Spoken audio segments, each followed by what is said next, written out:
Campus in January felt different than I remembered, emptier, colder, the buildings standing like islands in fields of trampled snow. The scholarship funds had transferred smoothly after Marcus sent the paperwork, saving my semester with astonishing efficiency. I'd expected bureaucratic resistance, not the registrar's casual confirmation email.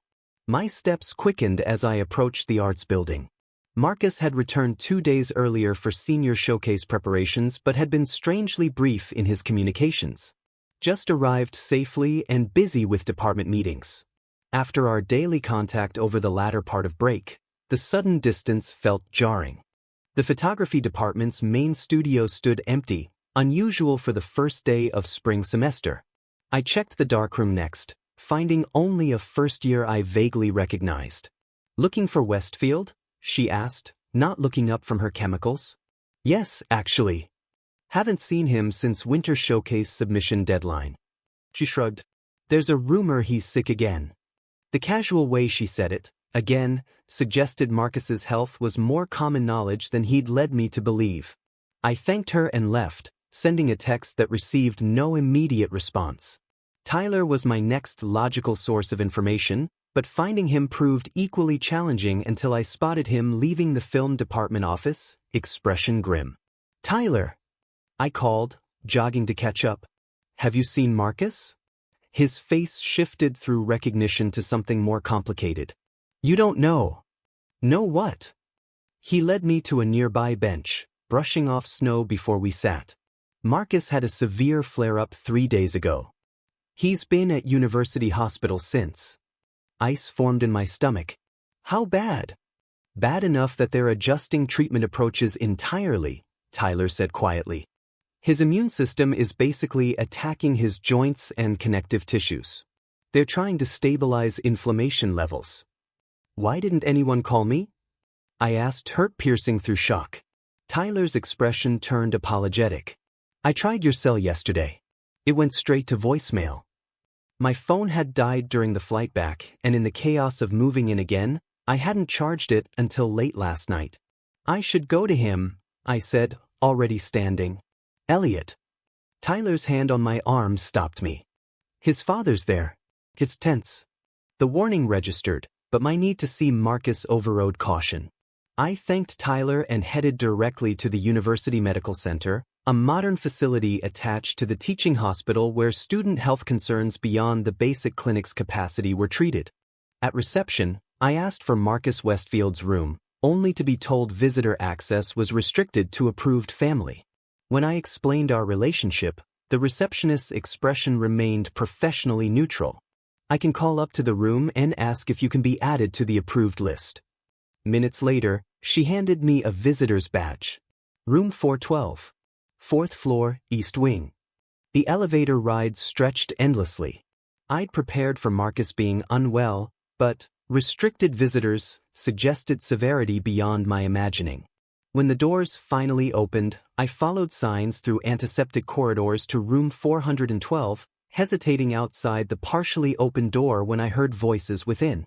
"Completely unnecessary risk," said a cultured male voice I recognized as Dr. Westfield's. Dr. Sharma specifically warned about stress triggers exacerbating inflammation. "I had submissions due," Marcus's voice replied, weaker than I'd ever heard it. "The showcase requirements can be accommodated," his father interrupted. "Your health cannot." I knocked gently, pushing the door wider. The scene inside froze me in place.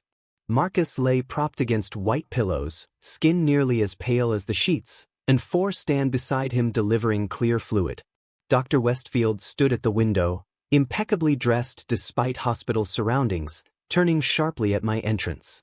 But it was Marcus who captured my focus. How diminished he seemed, shadows beneath his eyes pronounced against pallid skin, his normally confident posture replaced by careful stillness that suggested movement caused pain. His expression, however, transformed upon seeing me, relief washing away strain. "Eliot." "I'll give you a moment," Dr. Westfield said with obvious reluctance. As he passed me, he added quietly, 5 minutes. He needs rest." When we were alone, I approached the bed cautiously, uncertain how to navigate this medical terrain. "You look terrible," I said, honesty overriding tact. Always the artist's eye for detail, Marcus replied, attempt at humor undermined by evident exhaustion. Welcome back to campus. Not exactly the reunion I imagined, I said, carefully taking his hand. His fingers were warm, too warm, suggesting fever. I meant to meet you at the station, he sighed. Had it all planned. Instead, he gestured vaguely at the hospital room. What happened? I asked. Tyler said something about a severe flare-up. Marcus shifted slightly, wincing with the movement. The Aspen treatment protocol failed spectacularly. I came back to finish showcase submissions and crashed hard. Inflammation markers through the roof, severe joint pain, the works. Why didn't you call me? Because I didn't want this, he gestured between us, to be about this. He indicated the hospital room. I wanted one normal day before reality intruded. Reality is part of relationships, I reminded him, echoing our conversations during break. All aspects of it. A ghost of smile touched his lips. Using my own words against me. Unfair advantage. I pulled a chair closer to his bed, still holding his hand.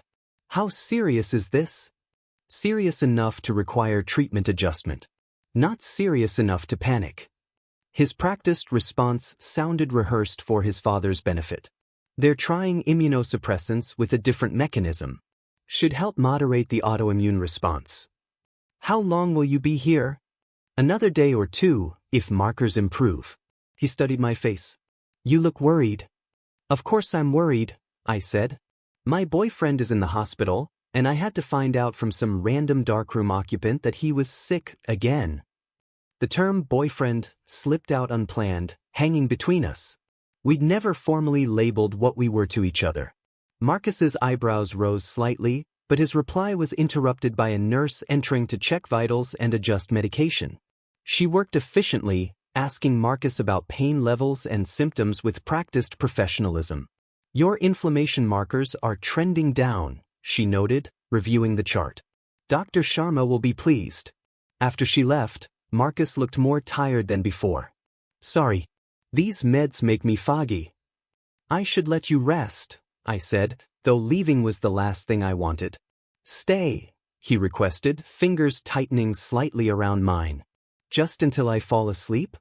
I nodded, settling into the chair beside his bed. Within minutes, his breathing deepened as medication pulled him under. I studied his sleeping face, struck by vulnerability rarely visible in his waking hours.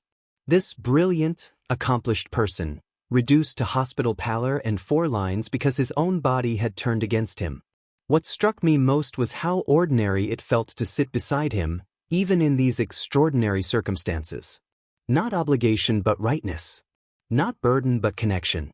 The scholarship discussions during break had begun shifting my understanding of relationships, how they weren't transactions requiring equal exchange but mutual support offered according to changing capacities. I was still sitting there, lost in thought, when Dr. Westfield returned. He paused in the doorway, assessing the scene before entering quietly. He's finally resting, he observed, voice lowered. The pain has been making sleep difficult. How long has he been this sick? I asked. This particular flare-up? For days. He settled into a chair opposite me. The condition itself? Nearly 3 years now. He told me too. Dr. Westfield's expression tightened. Marcus prefers to market from official diagnosis rather than initial symptoms. He studied me with calculation. You care for him? It wasn't a question, but I answered anyway. Yes. Enough to consider what's best for his health rather than what either of you might want? The question carried ominous weight. What are you saying? He leaned forward, voice measured. Marcus was doing well with his management protocol until this semester. His doctors were optimistic about stabilization. Then his patterns changed. Late nights, stress, pushing beyond reasonable limits. Coinciding, I note, with your appearance in his life. The accusation landed with precision. Are you suggesting I'm responsible for this? I'm observing that my son's priorities shifted and his health suffered consequently. His gaze remained steady. He began taking risks, staying out during flare warnings, neglecting medication schedules, prioritizing social engagements over health protocols. Each word cut deeper because I recognized the behaviors he described: Marcus extending darkroom sessions despite evident fatigue, dismissing symptoms as minor, rescheduling medical appointments to accommodate our plans. I never asked him to risk his health, I said, voice tight. Not explicitly, perhaps. Dr. Westfield adjusted his sleeve with methodical precision. But your presence created competing priorities. Marcus has always pushed limits. It's part of his nature. But previously, his focus remained on his work. Now there's me, I finished. Precisely. He regarded me with something almost like sympathy. My son is on track for exceptional achievement despite his health challenges. His recent work has garnered significant professional attention. Multiple galleries have expressed interest in post-graduation representation. I know he's talented, I said, defensiveness creeping into my tone. What you may not understand is how precarious the balance between his ambition and his health remains, Dr. Westfield continued. These hospital visits? They could become more frequent, more severe, if he continues disregarding management protocols. The implication hung between us, that I represented distraction from both Marcus's health management and professional trajectory. What exactly are you asking? I demanded. Nothing, he replied smoothly. Merely sharing perspective you might not have considered. Marcus's condition requires strict adherence to treatment protocols, minimal stress triggers, and focused priorities. His chosen career path demands similar discipline. Marcus stirred slightly in sleep, features tightening as if in pain even unconsciously. Dr. Westfield noticed my concerned glance. This is his reality, Mr. Chen, he said quietly. Not temporary or situational but permanent. Progressive, potentially. Are you prepared for what that means? The question struck at my deepest insecurity, whether I could truly be supportive rather than burdensome in the face of Marcus's health challenges. Before I could formulate a response, a doctor entered, introducing herself as Dr. Sharma. I need to examine Marcus, she explained. Perhaps you could return during evening visiting hours? I rose, casting one last glance at Marcus's sleeping form before following Dr. Westfield into the hallway. He paused outside the door. Consider carefully what you're both sacrificing, he said. Sometimes the kindest choice isn't the easiest one. With that parting statement, he walked away, leaving me standing alone in the sterile corridor. I wandered campus aimlessly afterward, Dr. Westfield's words echoing in my mind. Had my presence truly compromised Marcus's health management? The evidence seemed damning, his condition deteriorating concurrently with our relationship's development. The photography building drew me like magnetic pull. I found myself in the basement hallway leading to Darkroom 3, our unofficial private space. Inside, everything remained as we'd left it before break. Chemical trays covered, equipment precisely arranged, even a sweater Marcus had forgotten draped over a chair. Standing in that familiar space, I tried to imagine what supporting Marcus through his condition truly meant. Not just hospital visits during crises but daily management, potential limitations, the constant underlying awareness of physical vulnerability. Dr. Westfield clearly believed I represented risk rather than support. The painful question was whether he might be right. I sat in the darkroom's amber glow, remembering how Marcus had taught me development processes with patient hands, how he described photography as capturing light to reveal what exists in shadow. Our relationship had followed similar progression, illuminating previously hidden aspects of ourselves, sometimes painfully. My phone vibrated with a text from Zoe. Where are you? Move-in chaos complete, food acquired. Updates? Reality beckoned. Classes would start tomorrow regardless of personal crises.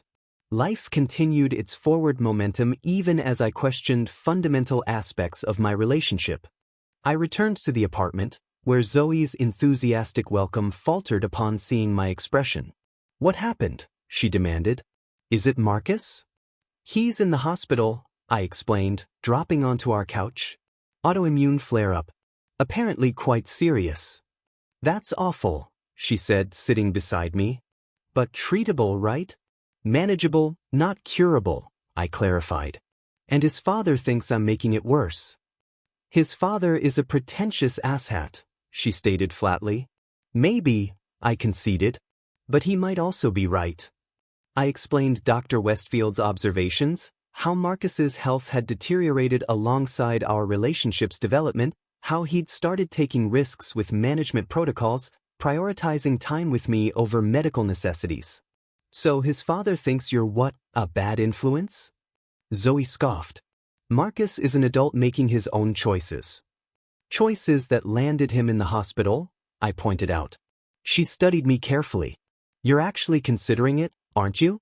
Stepping back from the relationship.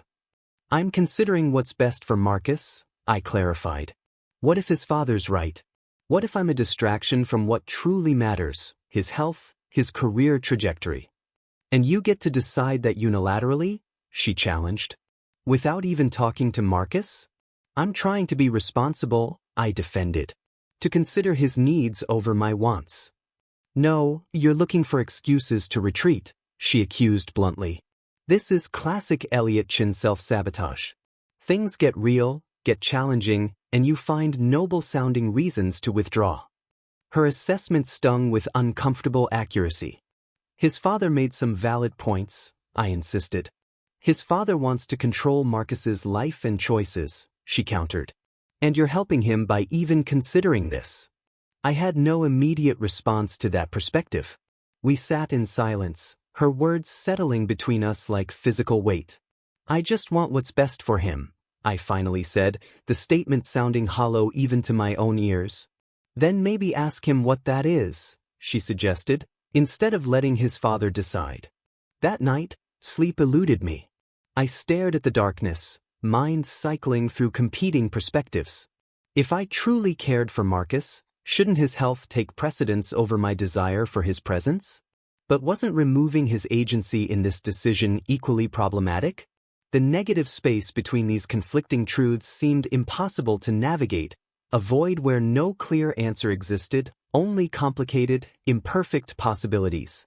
Like the composition technique Rivera had taught us, sometimes the most important elements of an image were the absent ones, the shaped emptiness that defined what remained. In the hollow hours before dawn, I finally recognized what truly frightened me. Not that I might be harming Marcus's health, but that his condition demanded a level of commitment I wasn't certain I could provide. That loving someone with chronic illness required strength I wasn't sure I possessed. That I might fail him when he needed me most. The realization wasn't noble or selfless.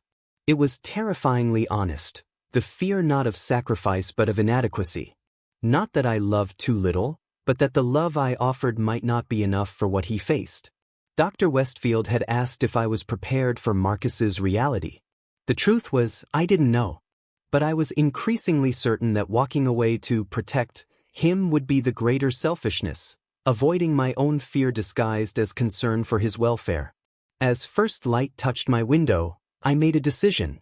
Whatever challenges Marcus's condition presented, whatever complications faced us, I would not be the one to decide unilaterally what those meant for our relationship. That conversation belonged to both of us, however difficult it might prove. Whether we had the strength to face what lay ahead remained unanswered. But I owed him, owed us both, the chance to discover it together.